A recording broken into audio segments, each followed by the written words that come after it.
Karomah Wali Kutub Habib Abu Bakar Gresik mencengangkan saat detik wafatnya. Habib Abu Bakar bin Muhammad Assegaf Gresik adalah sosok wali kutub yang luar biasa. Beliau khalwat kurang lebih 15 tahun. Hail beliau menjadi salah satu hail terbesar di Indonesia.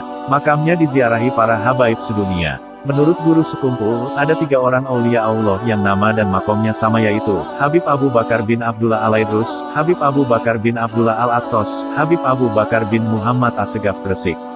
Sebelumnya like dan share, jangan lupa subscribe channel kami dan tekan tombol notifikasi biar mendapatkan video terbaru dari kami. Habib Abu Bakar mengisi hidupnya dengan mengajar dan membersihkan hati. Dalam majelis pengajiannya, beliau menghatamkan kitab Ihya Ulumuddin sebanyak 40 kali. Sedangkan di rumahnya sendiri, beliau menghatamkan kitab Ihya sebanyak 90 kali. Totalnya adalah 130 kali khatam. Beliau wafat pada malam Senin, tanggal 17 Zulhijjah 1376 Hijriah. Usia beliau saat itu 91 tahun. Ada cerita sangat menakjubkan tentang beliau. Saat semua penduduk kota Gresik sepi mensolati jenazah beliau, ada seseorang bapak membeli daging kambing di pasar Gresik. Kemudian bapak itu tanya kepada penjual daging, "Pak, mengapa pasar ini sepi? Dan engkau terlihat tergesa-gesa." "Itu Pak, Habib Abu Bakar wafat, sekarang waktunya mensolatkan beliau, ayo ke sana," jawab penjual daging itu. Si bapak pembeli daging langsung berangkat ke Masjid Jami untuk ikut serta mensolati beliau.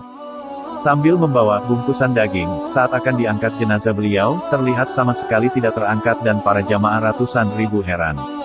Alhamdulillah putra dan duriya Habib Abu Bakar ingat bahwa Habib senang dibacakan solawat Nabi. Ribuan pelayat bersama membaca solawat. Subhanallah, jenazah beliau naik ke atas dan berjalan sendiri tanpa ada yang mengangkat.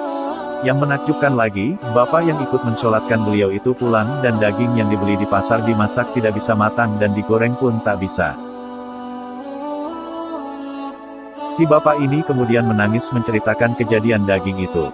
Para ulama santri Habib Abu Bakar bercerita bahwa Habib Abu Bakar pernah dawuh, "Barang siapa yang kelak ikut menyolati jenazahku, maka aku doakan dia tidak terkena panasnya api neraka dan api dunia." Si bapak menangis terseduh. Tak menyangka daging yang ikut jadi saksi mensolati Abu Bakar tidak bisa terkena api dunia. Saat beliau masih hidup, ada seorang anak pejabat yang hilang sudah lama. Kemudian keluarganya datang ke rumah Habib Abu Bakar saat pengajian di Masjid Jami Gresik. "Anakmu ada kesalahan. Sekarang diikat jin di pohon besar tengah jalan," kata Habib Abu Bakar. Setelah itu, Habib Abu Bakar mengajak semua jamaah dan penduduk berjalan ke pohon itu dan Habib Abu Bakar berteriak, "Wahai jin di dalam pohon besar, keluarkan anak ini cepat." Subhanallah, langsung dari pohon terlihat anak itu ditali rantai dengan sebelahnya panas api. Semua mata melihat sambil takut dan kagum. Alam jin siang itu bisa ditampakkan Habib Abu Bakar, kemudian jin itu berkata, "Iya Habib, karena kemuliaanmu maka anak ini aku lepaskan sekarang." Pohon itu sekarang sudah ditebang untuk jalur ke bawah arah makam Syekh Maulana Malik Ibrahim. Menjelang wafatnya, Habib Abu Bakar berpuasa selama 15 hari tidak pernah makan dan minum dan tidak keluar dari kamar kholwatnya. Dalam keadaan rambutnya seperti 15 tahun yang dulu tidak panjang dan sering kali berkata, "Aku merasa bahagia akan berjumpa dengan Allah."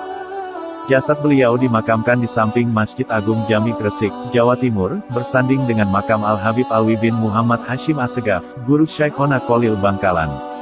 Habib Alwi dulu tiap hari Jumat yang terkenal sering dawuh ke Syekhona Kholil, "Akhi Kholil, tanda masuknya ilmu ngaji tasawuf adalah memberi kesegaran hati. Tiap setelah ngaji, tolong buka bajunya dan saya cek dulu apakah cahayanya sudah masuk di hatimu. Bila tidak, maka akan kuulang lagi Jumat depan." Semoga mendapatkan berkah dari beliau dan para wali Allah. Al-Fatihah.